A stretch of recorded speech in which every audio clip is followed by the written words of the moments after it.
Welcome to the Kumar Dev educational. आवारे भगवती चरण वर्मा कहानी। कुछ लोग दार्शनिक होते हैं, कुछ लोग दार्शनिक दिखते हैं। यह जरूरी नहीं कि जो दार्शनिक हो वह दार्शनिक न दिखे, या जो दार्शनिक दिखे वह दार्शनिक न हो, लेकिन आमतौर से होता यही है कि जो दार्शनिक होता है वह दार्शनिक दिखता नहीं है, और जो दार्शनिक दिखता है वह दार्शनिक होता नहीं है। रामगोपाल जिस्सम। यह बम्बई नगर के दादर मोहल्ले के एक ईरानी होटल में गर्मी की दोपहरी में बिजली के पंखे के नीचे एक प्याला चाय के साथ पावरोटी का टुकड़ा गले के नीचे उतारकर अपनी भूख शांत करने की कोशिश कर रहा था। उस समय एक अच्छा खासा दार्शनिक दिख रहा था। बाल बिखरे हुए मत्थे पर शिकन, आंखों में चिंता की झलक और बैठने के ढंग में एक विवशता से भरी लापरवाही। लेकिन अगर कोई उस समय रामगोपाल से कह देता कि वह दार्शनिक है तो यकीनी तौर से झुंझलाहट के साथ यही कहता, आपकी बला से, और फिर वह बिना दूसरा शब्द कहे अपने काम पर जुट जाता। पावरोटी को गले के नीचे उतारने में रामगोपाल को मेहनत पड़ रही थी और शायद सुस्ताने के ख्याल से उसने अपना पस निकाला। 10-10 रुपए के 15 नोट, गिलट के 7 रुपए और एक अठन्नी और 3 इकन्नियां, इतनी जमा पूंजी अभी उस पस में मौजूद थी। इसके अलावा कुछ सिफारिशी चिट्ठियां जिन्हें निर्दिष्ट स्थान पर पहुंचाने का लिए उसने बंबई के कई फिल्म स्टूडियो के दर्जनों चक्कर लगाए, लेकिन फाटक के पठान दरबानों ने उसे किसी हालत में अंदर न घुसने दिया और इसलिए अभी तक वे चिट्ठियां उन स्थानों में न पहुंच सकी। कुछ पते जो उसने रास्ते चलते हुए कुछ खास महत्वपूर्ण आदमियों की मुलाकात की यादगार में दर्ज कर लिए थे और छपे हुए करीब 10-12 विजिटिंग कार्ड। रामगोपाल ने अपने पास की हर एक चीज को निकाला। जो गिनने की थी उन्हें गिना, जो देखने की थी उन्हें देखा, और जिन पर उसे सोचना था उन पर सोचना भी आरंभ कर दिया। लेकिन सोचने का अभ्यास न होने के कारण उसने पस अपनी जेब के हवाले करके फिर पावरोटी को गले के नीचे उतारने की कोशिश आरंभ कर दी। अरे, यह तो रामगोपाल मालूम होते हैं। हम लोगों को क्यों देखेंगे, अकेले अकेले चाय पी रहे हैं। रामगोपाल ने घूमकर देखा। सिंह और पांडे रामगोपाल की मेज की ही तरफ बढ़ रहे थे। रामगोपाल को मुस्कुराना पड़ा, आओ भाई, और यह कहकर उसने होटल बॉय को आवाज दी, 2 प्याले चाय। कहो भाई, बहुत दिनों से दिखे नहीं, कहो कोई काम वाम मिल गया है क्या। बैठते हुए सिंह ने पूछा।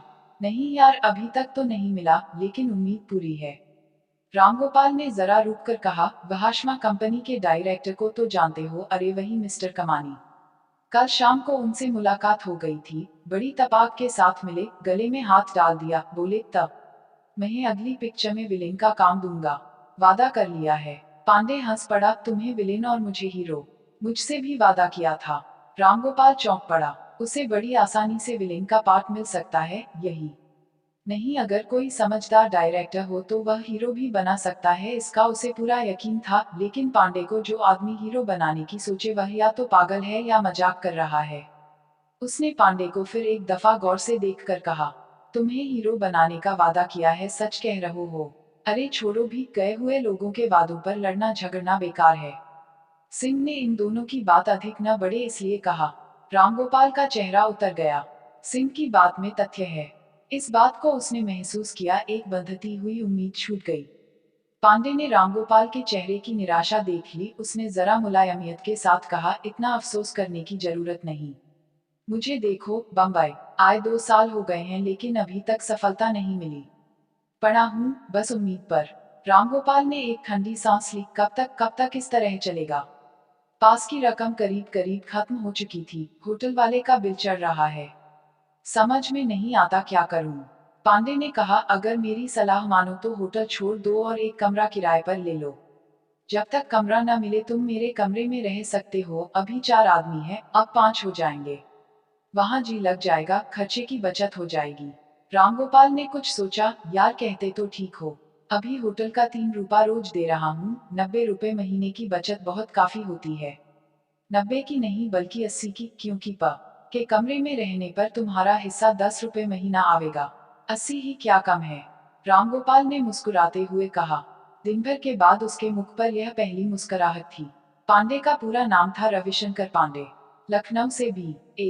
पास करने के बाद जब उसके पिता एक जमींदार की लड़की के साथ 10,000 के लंबे दहेज पर उसकी शादी तय करा रहे थे, वह बिना कहे सुने एक दिन बंबई के लिए रवाना हो गया, इसलिए कि वह लड़की जिसके साथ उसकी शादी तय कराई जा रही थी, गंवार होने के साथ साथ बदशक्ल थी।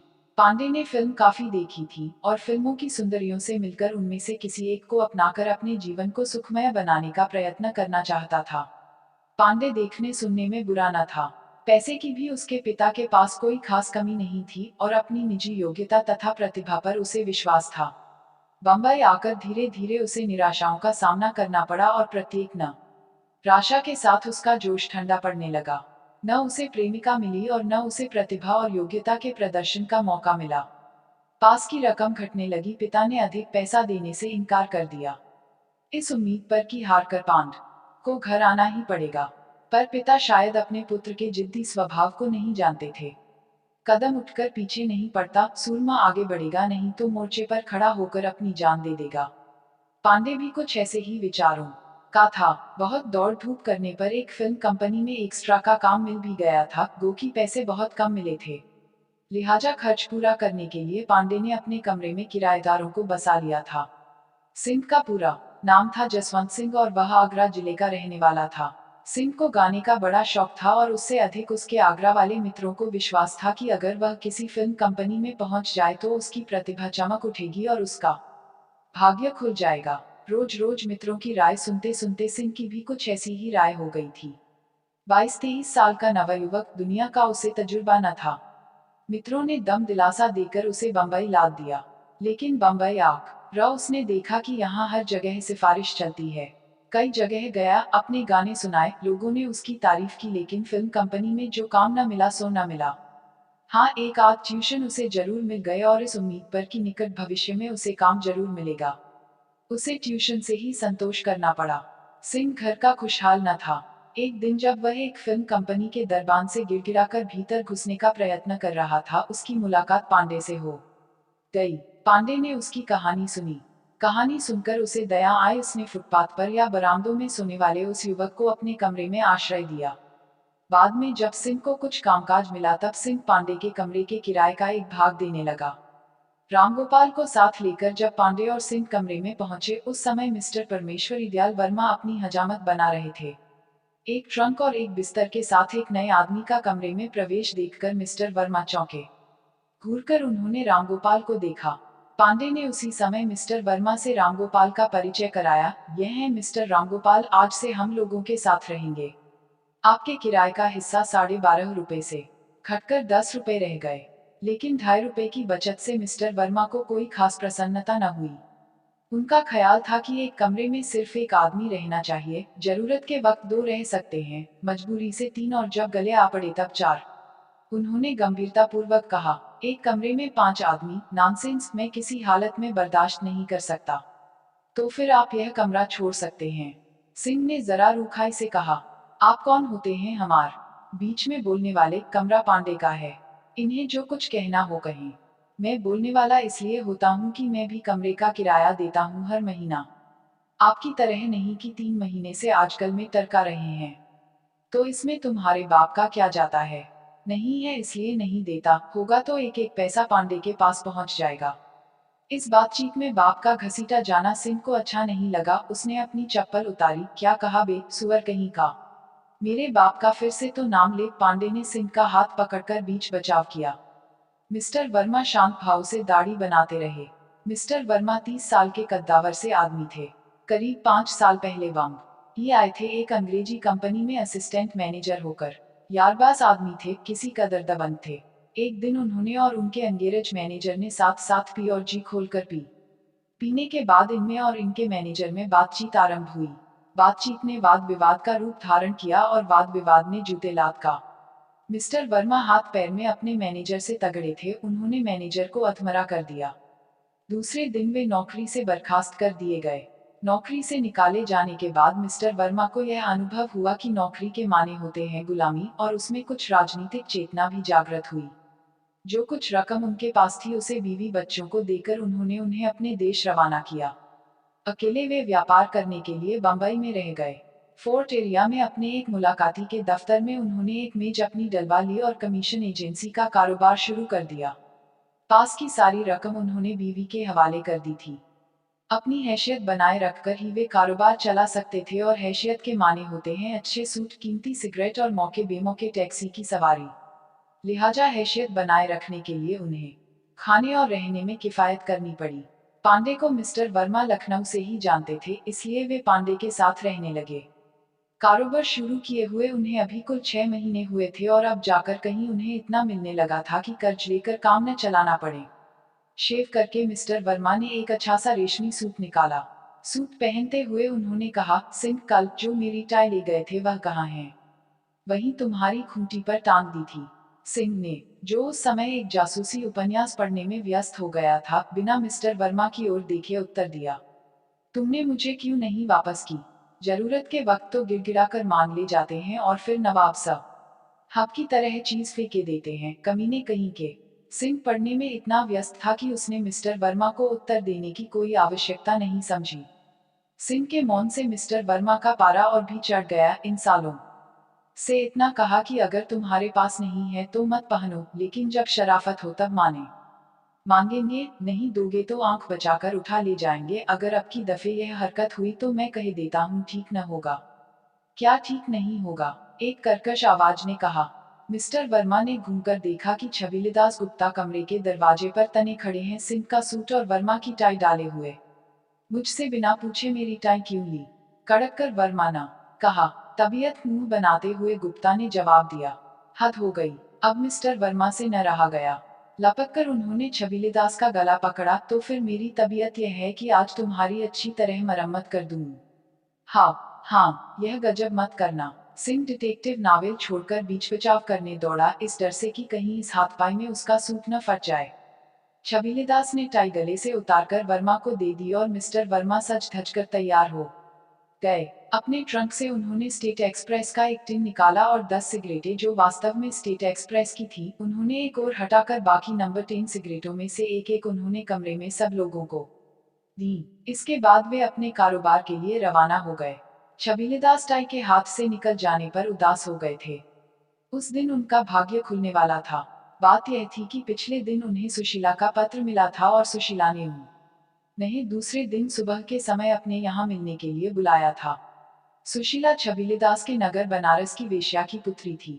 छबीलेदास अचानक एक दिन उसके प्रेम में पड़ गए। उन दिनों छबीलेदास हिंदू विश्वविद्यालय में में पढ़ते थे। उत्साही नवयुवक थे, राजनीतिक अभिरुचि के थे, कांग्रेस के पक्के कार्यकर्ता थे। विश्वविद्यालय में उनके व्याख्यानों की, उनके चरित्र बल की, उनके व्यक्तित्व की धाक थी। सुशीला की माता ने शीला को उच्च शिक्षा दिलाई। मैट्रिकुलेशन पास करके वह भी विश्वविद्यालय में भर्ती हुई थी।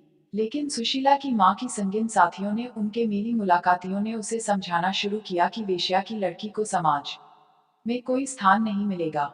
ऐसी हालत में उसे उच्च शिक्षा देना उसकी जिंदगी बर्बाद कर देना था। और धीरे धीरे सुशीला की माता को यह विश्वास होने लगा था कि सुशीला को कॉलेज से हटाकर उसे पेशे में लगा देने में ही सुशीला का कल्याण है।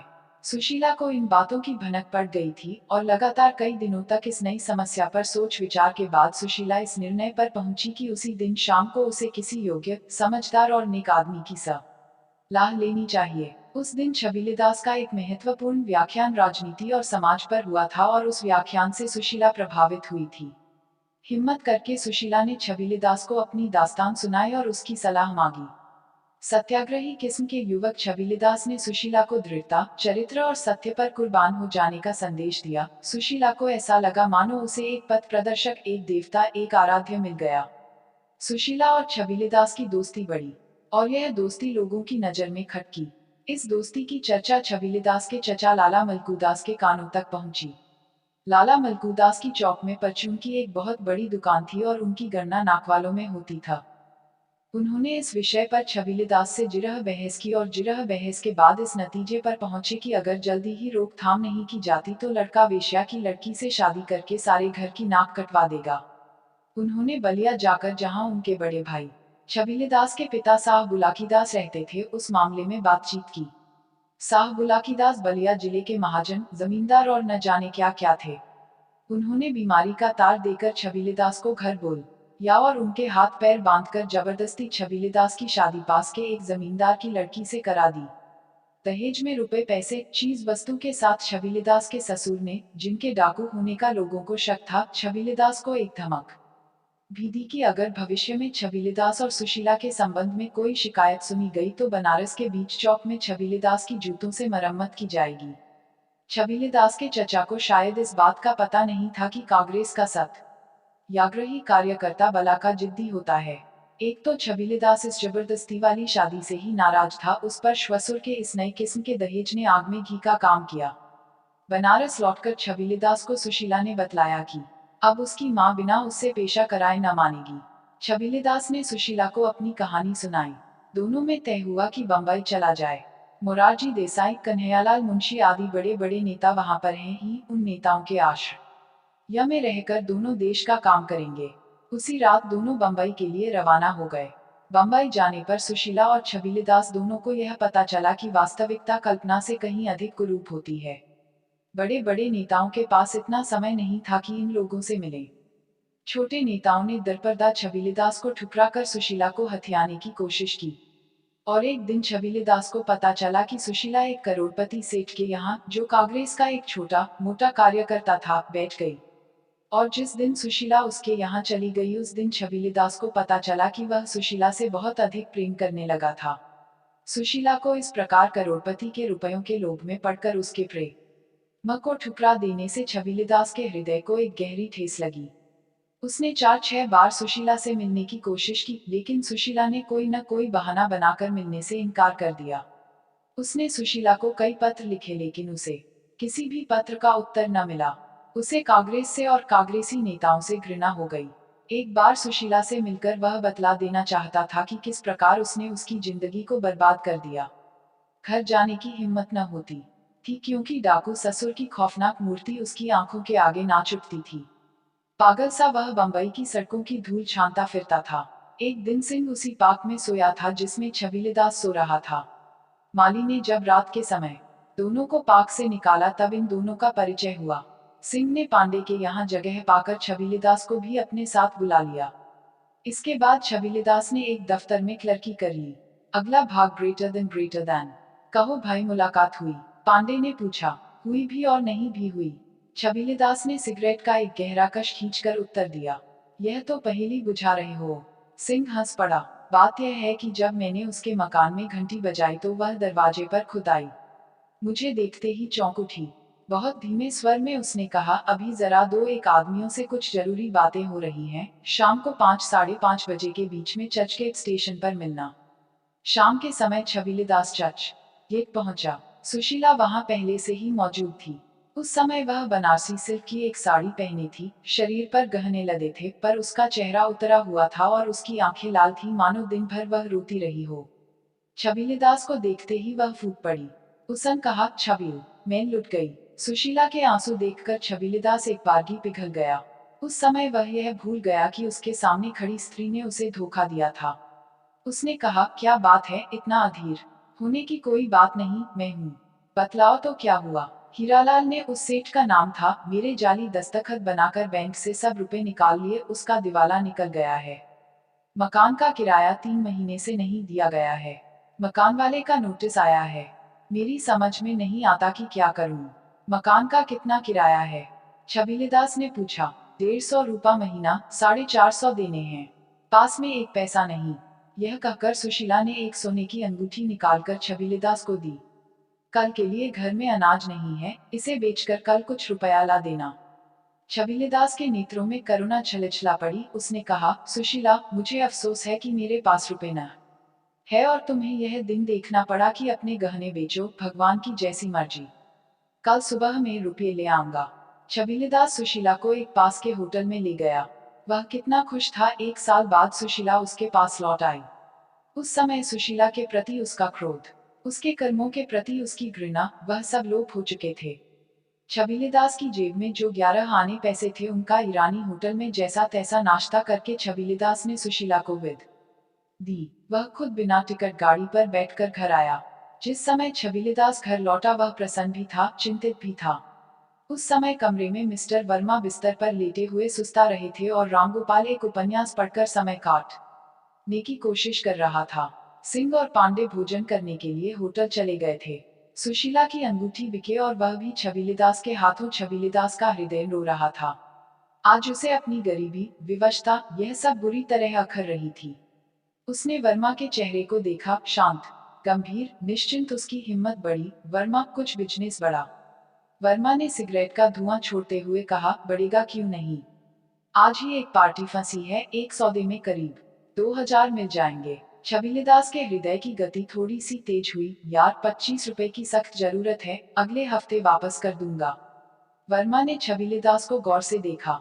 वे मौन भाव से छबीलेदास को उसी तरह कुछ देर तक देखते रहे। छबीलेदास का हृदय अब जोरों के साथ धड़कने लगा था। वर्मा ने आखिर अपनी खामोशी तोड़ी। 25 रुपए, ऐसी क्या जरूरत आ पड़ी। छबीलेदास की आशा और बढ़ी। भाई, जीवन मरण का प्रश्न है। कल सुबह तक 25 रुपए मुझे किसी तरह चाहिए ही। वर्मा ने उसी प्रकार गंभीरता से उत्तर दिया, जीवन मरण का प्रश्न है, तब तो तुम्हें किसी न किसी प्रकार रूपों का इंतजाम करना ही होगा।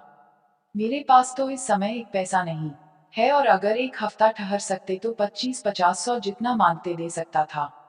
छबीलेदास को ऐसा लगा मानो उसका हृदय बैठा जा रहा है। वह अपने दिल को संभालने में व्यस्त हो गया और वर्मा कह रहे थे, देखो, मुझे कल 15 रुपए की सख्त जरूरत है। एक सेठ को मैंने लंच के लिए बुलाया है, उससे बहुत बड़े बिजनेस की उम्मीद है। 25 रुपए का तुम्हें इंतजाम करना ही है, क्योंकि यह तुम्हारे जीवन मरण का प्रश्न है। तो जैसे 50 सब ऐसे 40। कल सुबह तक 15 रुपए मुझे दे देना, एक हफ्ते में मैं तुम्हें 15 की जगह 150 रुपए वापस कर दूंगा।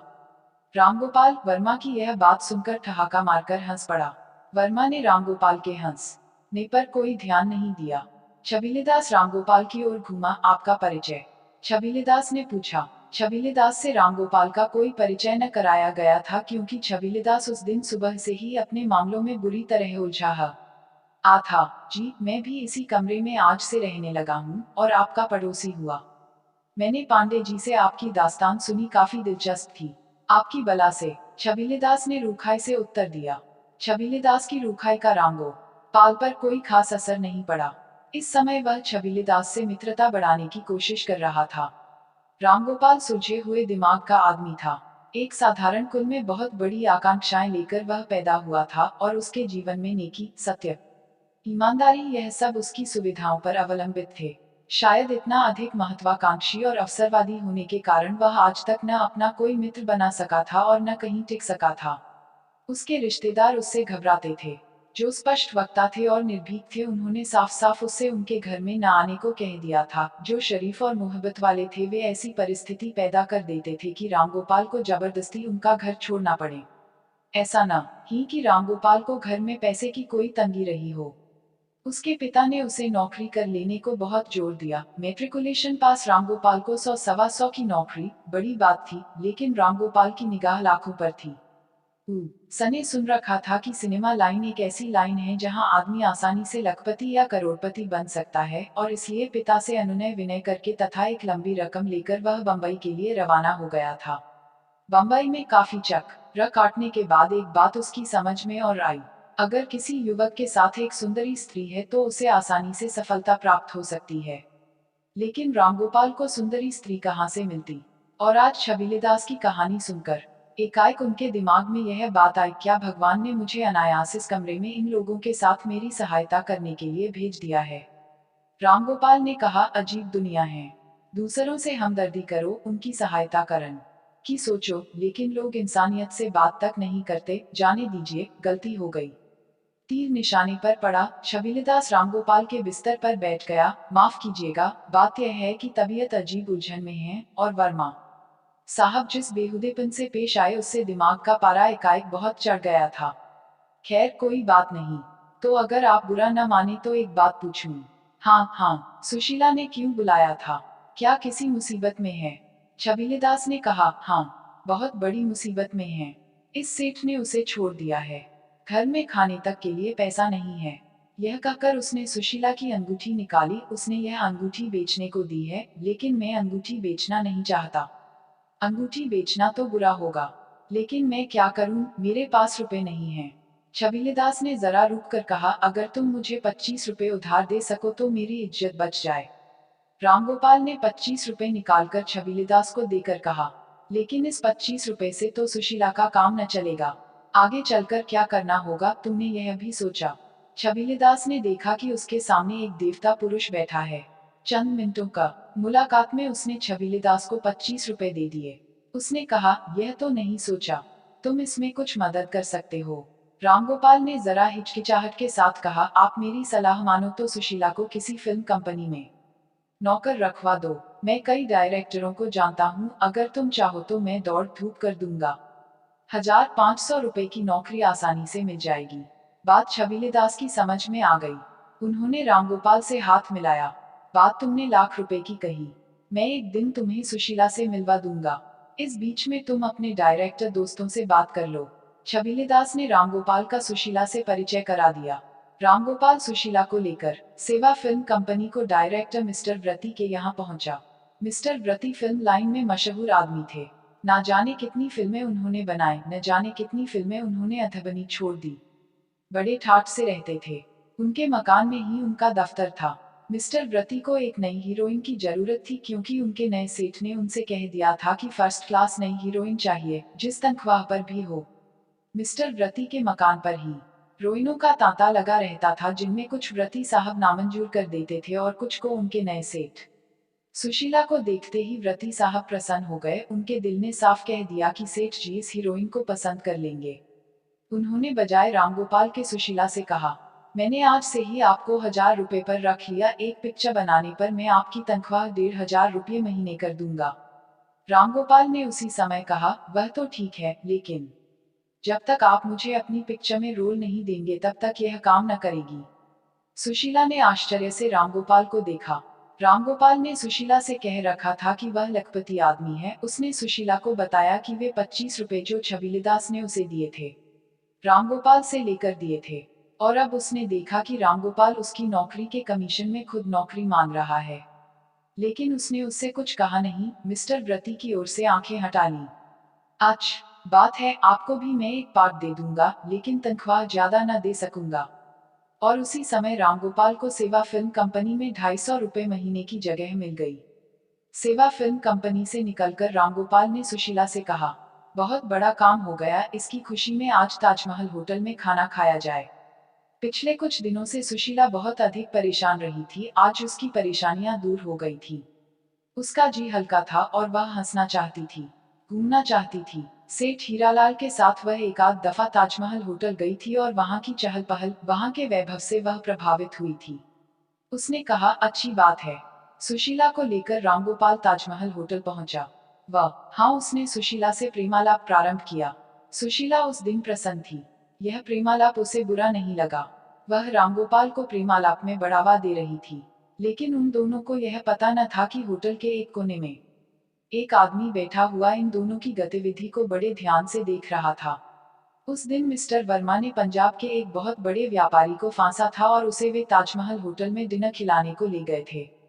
रामगोपाल को एक स्त्री के साथ ताजमहल होटल में बैठा देखकर स्वाभाविक रूप से मिस्टर वर्मा को कौतूहल हुआ, लेकिन उस कौतूहल को उन्हें जबरदस्ती दबाना पड़ा। पर मिस्टर वर्मा साधारण ही चीजों को छोड़ देने वाले जीव नहीं थे।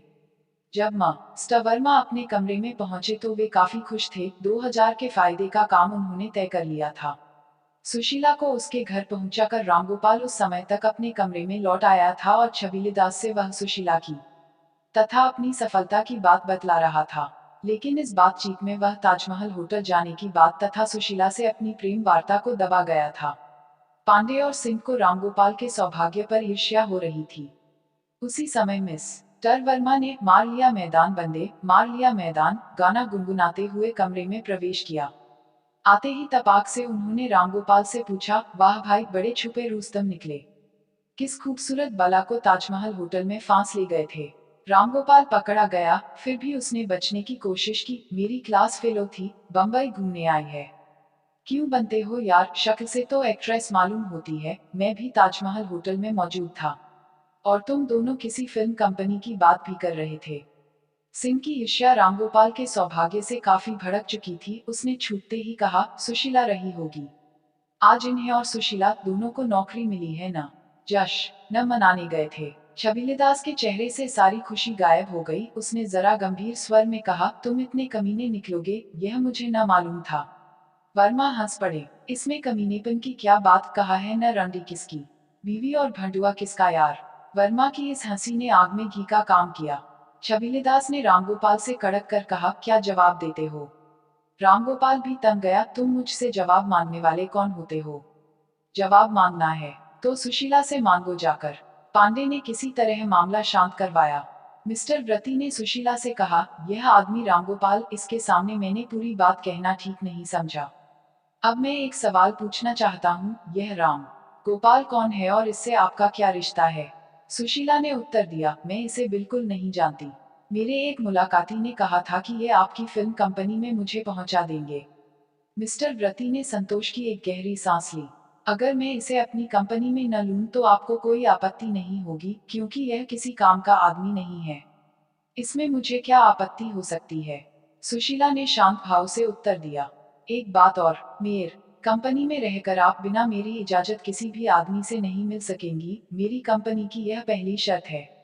अच्छी बात है, सुशीला ने कहा। मिस्टर व्रती उठ खड़े हुए, आज शाम को पूना चलना है, वहाँ सेठ जी से बातें करनी है। आप शाम तक तैयार हो जाए, टिकट मंगवाए लेता हूँ। मिस्टर व्रती ने उसी समय कंपनी के दरबान को आज्ञा दी कि रामगोपाल को ऑफिस में घुसने न दिया जाए और उससे कह दिया जाए कि उसे नौकरी नहीं मिली। जिस समय सुशीला अपना असबाब ठीक करने अपने घर पहुंची, छबीलेदास फुटपाथ के चक्कर लगा रहा था। सुशीला ने छबीलेदास को अंदर बुलाया।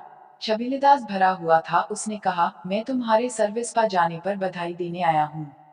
सुशीला मुस्कुराकर अपना असबाब ठीक करने लगी। और इस बात पर भी कि तुम्हें एक नया मित्र मिल गया है जो तुम्हें ताजमहल होटल में खाना खिला सकता है, वहां तुमसे प्रेमालाप कर सकता है। सुशीला ने सूटकेस में कपड़े रखते हुए कहा, तो क्या तुम मुझसे कैफियत तलब करने आए हो? छबीलदास हंस पड़ा, मैं कैफियत तलब करने वाला कौन होता हूँ? मैं तो वह साधन मात्र हूँ जो तुम्हारी मुसीबत पर काम आए।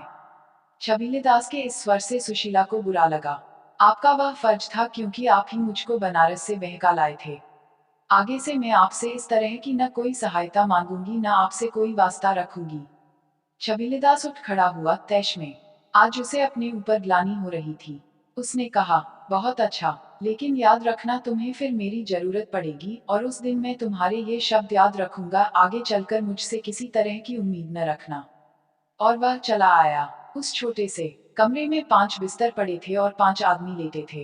पांडे एक फिल्म मैगजीन उलट पुलट रहा था, सिंह एक फिल्मी गाना गुनगुना रहा था, वर्मा सिगरेट के कश ले रहा था, छबीलेदास एक कोने में पड़ा सिसकियां ले रहा था। वह अपने विगत पर सोच रहा था और वर्तमान की उस विगत से तुलना कर रहा था। और रामगोपाल दूसरे कोने में मौन अपने भविष्य पर चिंता कर रहा था। रामगोपाल को एक दिन नौकरी मिली, दूसरे दिन उसकी नौकरी छूट गई। कल एक हीरोइन मिली जिसके साथ में रहकर उसने लखपति होने के सपने बनाए थे, आज वह हीरोइन हाथ से निकल गई। उसने जेब से अपना पर्स निकाला, अब उसमें कुल जमा पूंजी 35 रुपए रह गई थी। पांडे ने मैगजीन रख दी। उसने रामगोपाल से पूछा, क्यों बड़े चुप हो, क्या बात है? सिंह ने उत्तर दिया, आज इनकी नौकरी छूट गई। छबीलेदास, जो अभी तक सिसकियां भर रहा था, चौंक कर बैठ गया। अच्छा हुआ, इन साले दगाबाजों के साथ होगा ही क्या। इस हाथ ले, उस हाथ दे। और यकीनी तौर से छबीलेदास का क्रोध और दुख 75% गायब हो गया था। रामगोपाल से अब न रहा गया, वह उठ बैठा और उसने कहा, अब जो किसी साले ने गाली दी तो मैं उसका मुंह तोड़ दूंगा। मामला संगीन हो रहा था, वर्मा ने यह देखा और उठ बैठा। आखिर मामला क्या है? सिंह ने कहा, आज रामगोपाल को सेवा फिल्म कंपनी से जवाब मिल गया, सो ये झल्लाए हुए हैं। लेकिन छबीलेदास आज क्यों इतने क्रोधित हो गए, यह समझ में नहीं आता। वह मैं बतला दूं। वर्मा ने मुस्कुराते हुए कहा, वह औरत वही, क्या नाम है उसका, वह आज एक आदमी के साथ, शायद उसका नाम व्रती है, पूना गई है, साथ में मेरे पंजाब वाले सेठ भी थे जो उस कंपनी में रुपया लगा रहे हैं। अब वर्मा से न रहा गया, वह खिलखिलाकर हंस पड़ा। पंजाब वाले सेठ के पास पैसा है, वह पैसा खर्च तो होना ही चाहिए। पांडे उठा, उसने छबीलेदास से कहा, इसी बात पर नाराज हो गए। अरे भाई, एक दफा तुम्हें छोड़कर चली गई तो फिर अब वह फिर से तुम्हारी कैसे हो सकती थी, भूल जाओ उसे। उधर सिंह रामगोपाल से कह रहा था, ऐसी नौकरियां मिलेंगी और छूटेंगी, इस पर अफसोस करने की क्या बात है। और पांडे और सिंह ने मिलकर छबीलेदास और रामगोपाल से हाथ मिलवा दिया। वर्मा ने एक एक सिगरेट उन लोगों को दी, कमरे में सिगरेट का धुआं भर गया। उस एक छोटे से कमरे में भेड़ों की तरह रहने वाले वह 5 युवक लेटे थे और सिगरेट पी रहे थे जैसे कुछ हुआ ही नहीं, भावना और चेतना से शून्य। और धीरे धीरे वह 5 युवक सो गए, सुबह उठकर फिर नित्य की तरह बेकारी, गैर जिम्मेदारी की जिंदगी बिताने के लिए। पुल के बीचों बीच एक दूसरे से 2 कदम की दूरी पर दोनों बांके रुके। दोनों ने एक दूसरे को थोड़ी देर गौर से देखा। फिर दोनों बांकों की लाठियां उठी और दाहिने हाथ से बाएं हाथ में चली गईं। इस पार वाले बांके ने कहा, फिर उस्ताद। उस पार वाले बांके ने कहा, फिर उस्ताद।